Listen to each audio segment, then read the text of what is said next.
Bonjour, aujourd'hui on va faire un pull, mais non pas en crochet comme j'en ai l'habitude,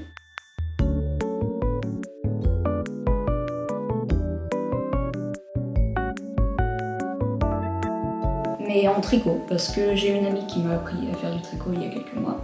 Et pour le moment, je n'ai fait que des petites choses de ce genre, ce qui est déjà très bien, hein, mais j'ai très envie de me lancer dans un plus gros projet, et du coup on va partir sur un pull. Cette vidéo n'est absolument pas un tutoriel, étant donné le niveau que j'ai, je ne peux pas me permettre de faire un tutoriel. Je mettrai d'ailleurs en premier lien en description le tuto que je vais suivre. C'est juste un petit vlog pour voir ma progression, le temps que ça me prend.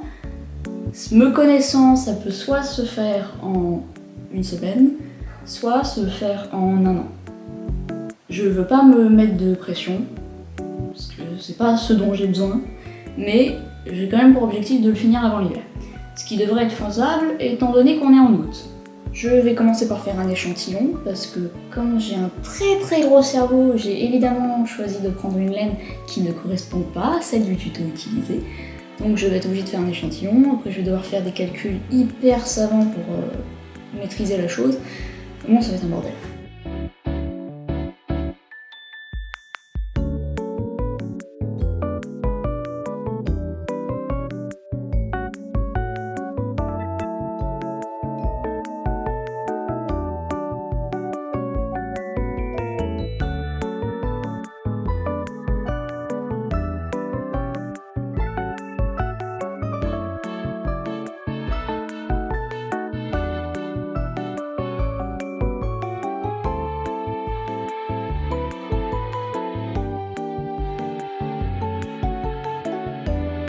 Alors nous sommes le surlendemain, j'ai terminé mes échantillons, j'en ai fait deux finalement, j'en ai fait un en 4,5 et un en 4 mm. Bon vous verrez pas beaucoup la différence mais moi je la vois.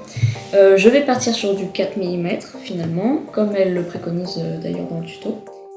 Je n'ai pas fait de calcul savant, mais j'ai décidé de retirer 12 mailles au col comparé à ce qu'elle présente dans le tuto, parce que je suis un petit gabarit et que ce sera très clairement trop grand pour moi si je respecte les mailles indiquées. Donc je prends un gros risque quand même, parce que c'est un premier pull et je change déjà un peu le patron, mais écoutez, on va tenter puis on va commencer.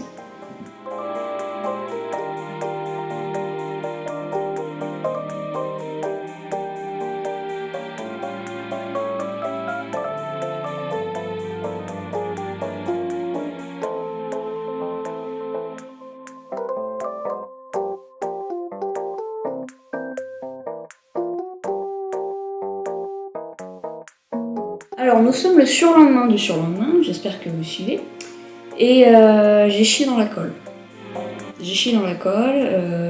Hier soir j'ai terminé le col du pull, et là j'étais en train de faire mon petit rang de mise en place, donc je mets les mailles, les marqueurs de mailles là où il faut.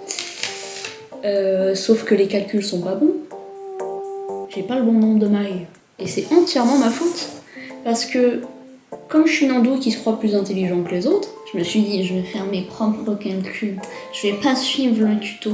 Bah oui, mais pour ça il faut savoir compter. Donc j'avais prévu de faire 30 mailles sur le dos, 30 mailles sur le devant, 12 mailles par manche, plus les 4 mailles raglan. Sauf que ça fait 88, ça fait pas 86. Hein. Du coup, ça marche pas ce que j'ai fait.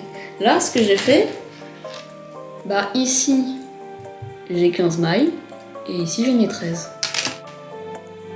Du coup, j'ai décidé que j'allais retirer une maille par manche, donc j'aurai 11 mailles sur les manches. Et du coup, j'ai deux options.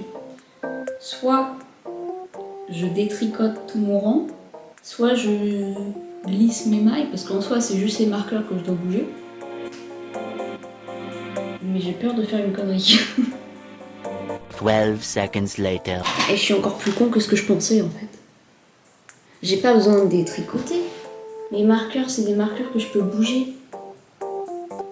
Je suis vraiment trop con. Et là, j'avais commencé à tout détricoter.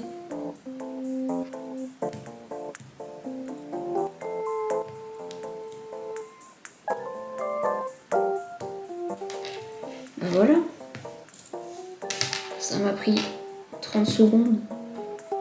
Là, j'étais partie pour 30 minutes de travail.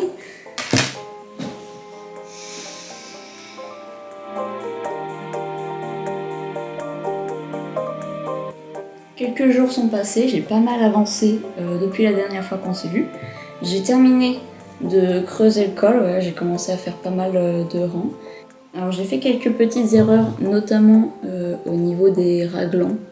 Mais globalement, je m'en suis bien sortie. Il y a eu quelques étapes où j'étais un peu perdue et j'ai dû détricoter et recommencer. Mais je m'en suis bien sortie. J'ai terminé ma première pelote. Et normalement j'ai ce qu'il faut pour continuer. Voilà ce que ça donne pour le moment. Pas grand chose, mais je suis contente d'avoir fait un col plus petit par contre. Parce que j'aime pas les encolures trop larges, donc je pense que c'est parfait.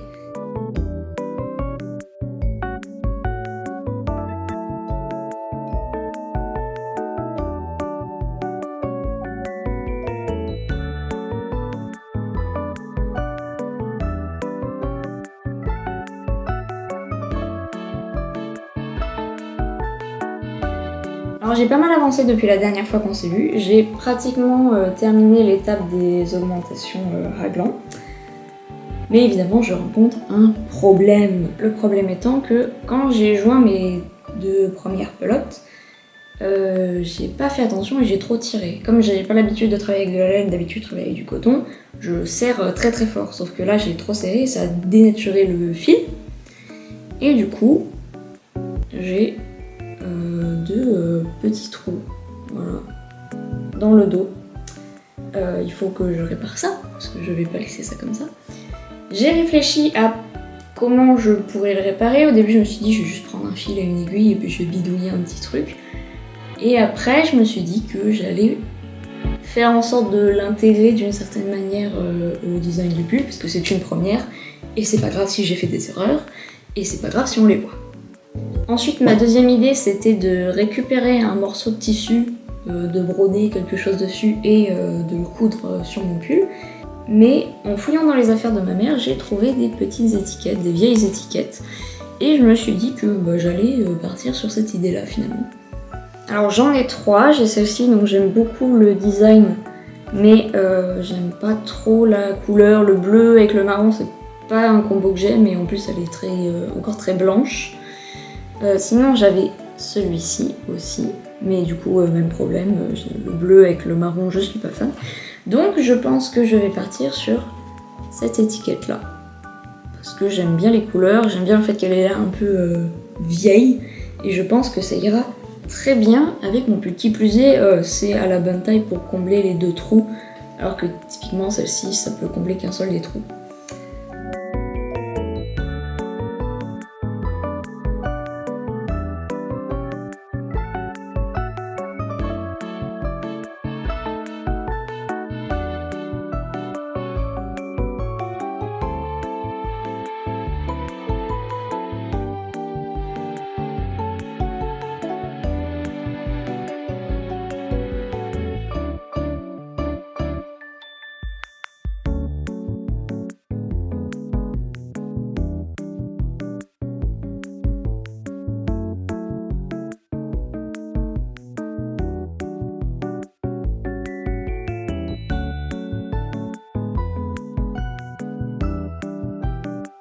J'ai un petit peu avancé, j'ai terminé de coudre mon étiquette, c'est ce que vous avez vu.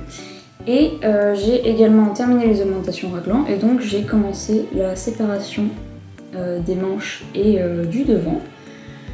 Je suis bien contente d'avoir fini cette étape parce que ça demandait quand même un minimum de concentration, de savoir si j'étais sur un rang avec augmentation ou un rang sans augmentation.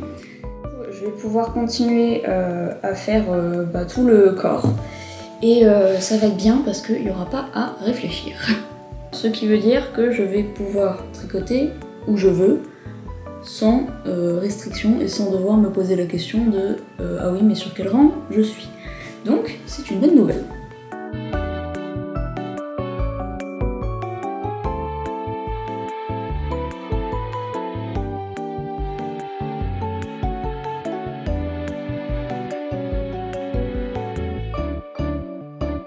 Nous sommes 3 semaines plus tard. J'ai bien avancé, j'ai terminé l'entièreté du corps de mon pull. J'ai fini donc tous les rangs à ce niveau-là, plus les côtes en bas et le rabat. Voilà ce que ça donne de derrière. Il est assez petit, hein, j'ai pas besoin de plus grand. Et du coup, je vais pouvoir passer aux manches. J'ai fait un petit récap pour le moment du temps que j'y ai passé. Et j'ai estimé que pour le moment, j'y avais passé environ 35 heures. Ça peut sembler être beaucoup, mais sachant que c'est la première fois que je fais ça, que j'ai pas l'habitude de tricoter, je pense que c'est pas tant que ça. Quand je compare au pull que j'avais fait en crochet il y a quelques mois, ça m'avait pris à peu près le même temps, je pense, pour faire l'entièreté du pull, sauf que j'étais beaucoup plus à l'aise au crochet. Donc, c'est vraiment pas si long que ça, vu la taille de l'ouvrage et le peu d'expérience que j'ai en tricot. Donc je suis assez fière, et on va pouvoir passer aux manches, et après ce sera terminé.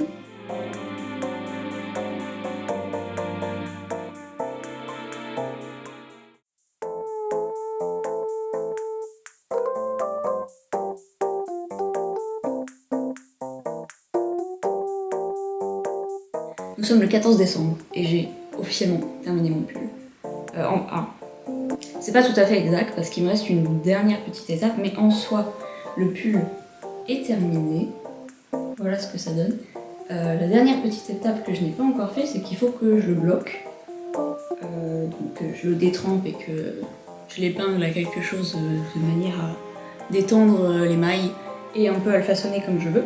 Le blocage va être nécessaire notamment parce que au niveau du col, il remonte un peu trop, je trouve. J'aurais clairement pu le finir beaucoup plus tôt, là on est mi-décembre, j'aurais pu le finir beaucoup plus tôt.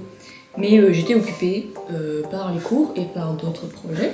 J'ai notamment fait cette petite couverture en crochet pour mettre sur mes genoux quand je suis à mon bureau. Je suis très fière parce que j'ai fait peu d'erreurs, je pense, globalement sur l'ensemble du tricot. À part à certains endroits, les mailles glissées au début, je vous les avais déjà montrées. Et il y a peut-être sur le rabattage, sur le rabattage du corps, ça c'est le col que je vous montre, sur le rabattage du corps, j'ai rabattu comme si toutes les mailles étaient à l'endroit, alors qu'on était en train de faire des côtes. Donc j'aurais dû rabattre différemment. Je me suis corrigée sur les manches, mais bon, c'est pas très grave, c'est qu'un détail. Mais j'ai beaucoup appris en faisant ce pull. Je pense que je peux officiellement dire que je suis quand même suffisamment à l'aise en tricot pour faire un ouvrage maintenant. Donc très bonne expérience, excellent tuto, vraiment facile à suivre. J'avais aucune expérience et pourtant le résultat part de lui-même, je pense que je me suis très bien sortie. Donc très très content. Cette fois-ci j'ai réellement terminé, j'ai fini de bloquer le pull.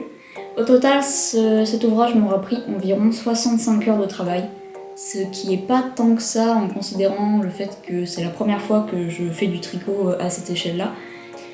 J'aurais utilisé à peine plus de 8 pelotes au total, j'en avais prévu 11 pour être sûr, donc je vais pouvoir faire autre chose avec, je sais pas trop quoi encore, mais je suis très satisfait et très fière de ce pull. Voilà. C'est la première fois que je fais ce genre de format, donc si vous avez des suggestions, des commentaires, des remarques, surtout n'hésitez pas, et à la prochaine fois.